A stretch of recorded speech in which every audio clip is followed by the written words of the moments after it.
খবর দিন পরে এবার কোচবিহারের দিকে নজর রাখবো, কারণ কোচবিহারের সরকারি স্কুল, উচ্চ মাধ্যমিক স্কুল, আর সেই স্কুলের ছবিটা দেখবেন যেখানে স্কুলের মধ্যে পড়ে রয়েছে মদের বোতল। কারণ সন্ধ্যের পর স্কুলে বসে মদের আসর, স্কুলের চারিদিকে ছড়িয়ে ছিটিয়ে এরকমই মদের বোতল।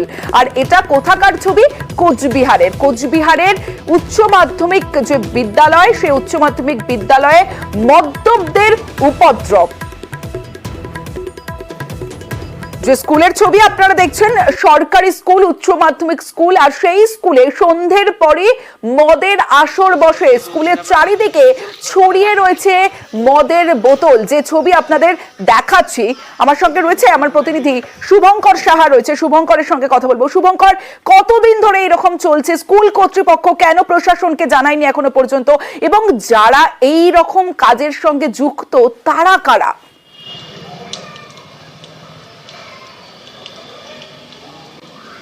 হ্যাঁ দেখো, কোচবিহার শহর সংলগ্ন গুড়িয়াহাটি 2 গ্রাম পঞ্চায়েতের মধ্যে রয়েছে এই কোচবিহার উচ্চ মাধ্যমিক স্কুল।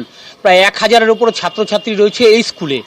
এবং যে এই স্কুলে মাঝে মধ্যেই সমস্যা দেখা যায় যে রাতের বেলা এই স্কুলে মদের আসর বসে, এবং সকালবেলা যখন ছাত্রছাত্রী থেকে শিক্ষকরা স্কুলে যায় দেখে যে মদের বোতল ছড়িয়ে ছিটিয়ে রয়েছে, গ্লাস ছড়িয়ে ছিটিয়ে রয়েছে।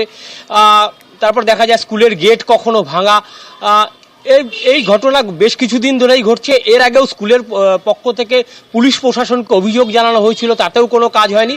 এরপর গতকাল এই ঘটনা ঘটে, এবং তারপর আজ কোচবিহার কোতোয়ালি থানায় স্কুলের পক্ষ থেকে অভিযোগ জানানো হয়। এবং স্কুলের প্রধান শিক্ষক যেটা জানিয়েছেন যে এটা কিন্তু মাঝে মধ্যেই এ ধরনের ঘটনা ঘটছে, যে স্কুলে রাত হতেই দুষ্কৃতীদের আসর বসে, তাদের ঢোকা বেরোতে অসুবিধা হয়, যার জন্য স্কুলের যে গেট আছে সেই গেটের পাশে যে ছোট্ট গেট রয়েছে, লোহার গেট, সেই গেট ভেঙে ফেলেছে দুষ্কৃতীরা।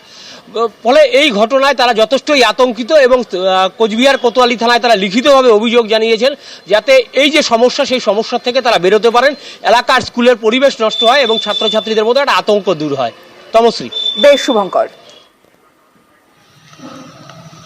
যখন আমরা স্কুলে সকালে এন্ট্রি নেই, সেই সময় দেখছি আমাদের যে বিদ্যালয়ের মেন গেট, ছোট যে গেটটা, সেই গেটটা নেই।